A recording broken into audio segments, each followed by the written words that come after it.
A paz do Senhor, querido irmão ou irmã que me ouve neste momento, traga o coração aberto e venha comigo entrar nessa história que não é antiga demais para nós, porque Deus está falando hoje pelo que fez na vida de Nebuzaradão, o comandante caldeu. Não começamos pela dor logo de cara, não é assim que o reino de Deus nos ensina a caminhar. Vamos antes olhar para uma vida que parece tão distante e, ao mesmo tempo, tão próxima do que muitos enfrentam. Obedecer ordens difíceis, cumprir papéis de liderança e, no meio disso, descobrir o que Deus tem a dizer. Agora, vamos mergulhar no contexto. Nebuzaradã vivia em um tempo de impérios grandes e de guerras que mudavam cidades com o sopro de uma ordem imperial. Ele era o capitão da guarda do rei da Babilônia, um homem que carregava consigo a responsabilidade de conduzir soldados, de zelar pela disciplina e de executar as decisões de alguém que mandava muito. Ao seu redor havia uma cultura muito diferente da de Israel. Um mundo em que os deuses eram muitos, a sobrevivência era uma questão de força e lealdade, e as decisões podiam arrancar de dentro da própria casa aquilo que era mais sagrado para o povo de Judá. O povo de Israel vivia sob um pacto que Deus havia feito com eles, mas aquele pacto, nos seus tempos, parecia desmoronar sob o peso das guerras e das incursões estrangeiras. O templo, o centro da fé deles, era um símbolo da presença de Deus entre o povo, mas a cidade de Jerusalém, desde os dias de Josias e dos reis de Judá, enfrentava uma sequência de corações que se afastavam do caminho do Senhor. E assim, a Babilônia, com o seu poder militar, chegou a Jerusalém. Toda a história é contada de uma forma que parece simples, mas carrega profundidade. Uma cidade sitiada, o orgulho do povo confrontando a fúria de um império, e um homem como Nebuzaradã, que não nasceu pastor, não nasceu homem de fé, nasceu soldado, obediente à ordem do rei. Não é uma fantasia de ficção, é a realidade de uma nação atravessando o caos para que, mais à frente, a voz de Deus pudesse encontrar alguém com quem falar outra vez. Assim, o cenário se revela. Jerusalém é tomada, as casas são incendiadas, o templo lá permanece, até que a cidade seja desfeita em ruínas. Os líderes são tirados e levados para a Babilônia. Os jovens, os artesãos, os oficiais, todos perdem a vida que tinham sonhado. E entre tudo isso Nebuzaradã está ali, com o rosto marcado pelo serviço, com a mão firme, cumprindo a ordem que lhe foi dada. Ele não está diante de uma batalha entre bem e mal apenas. Ele está diante de uma escolha que, em muitos momentos, parece reduzir a humanidade a uma simples linha de comando. A narrativa bíblica completa sobre Nebuzaradã é crua e real. Ele chega a Jerusalém com a força de um exército, ordenando que o fogo consuma a casa do Senhor, a casa do rei, e as casas que cercam a cidade.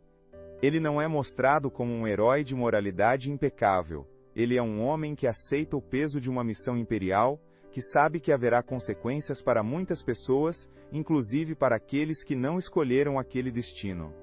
A gente vê como as coisas mudam em um instante. O rei Zedequias é capturado, e, diante dos olhos dele, os filhos são mortos.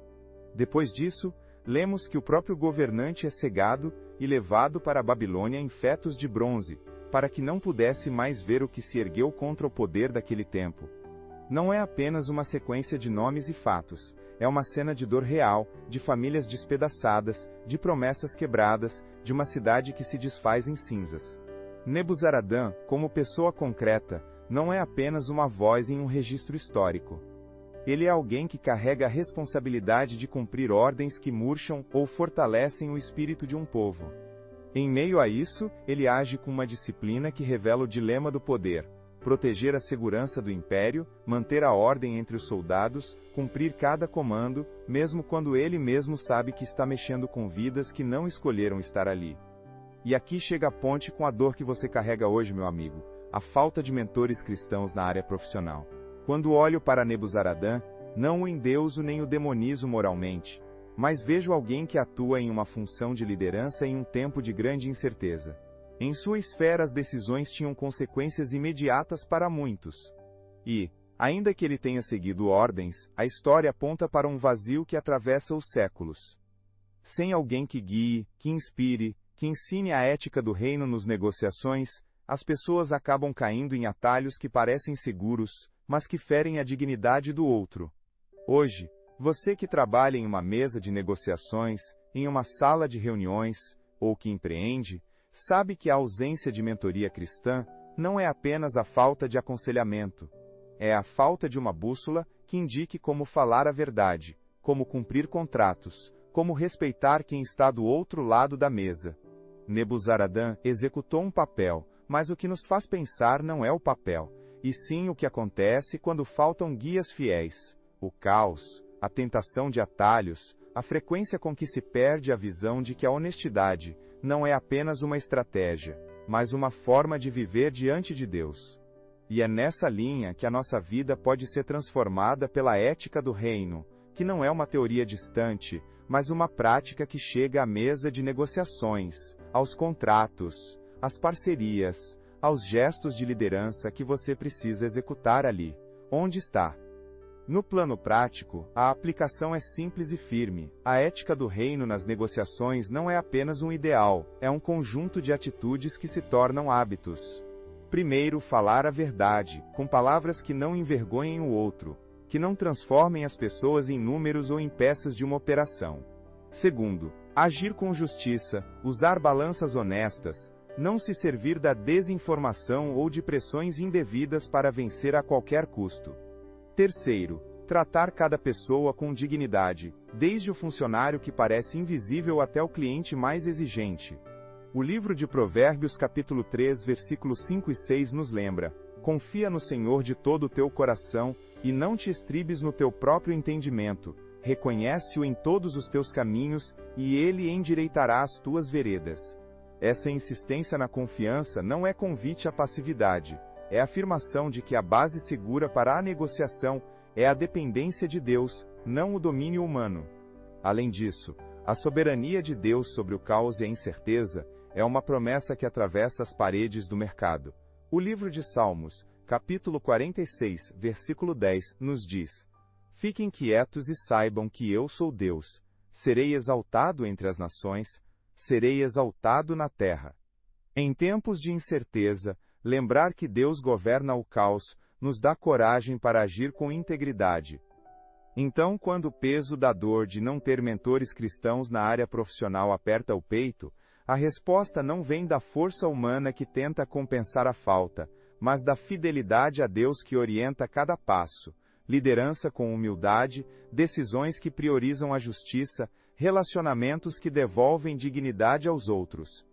E se você se pega sem esse amparo, olhe para Nebuzaradã não como um modelo de vida, mas como alguém que viveu uma época em que as escolhas de liderança eram cruciais. A história mostra que pessoas comuns fizeram coisas extraordinárias sob pressões extremas, e que Deus, mesmo entre as cinzas, pode reacender o fogo de princípios que não se compram nem se vendem.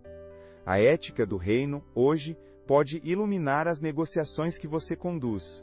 Pode conservar a honestidade, mesmo quando a tentação pede atalhos, pode ensinar a ouvir, a aprender, a pedir conselho a quem vive pela fé.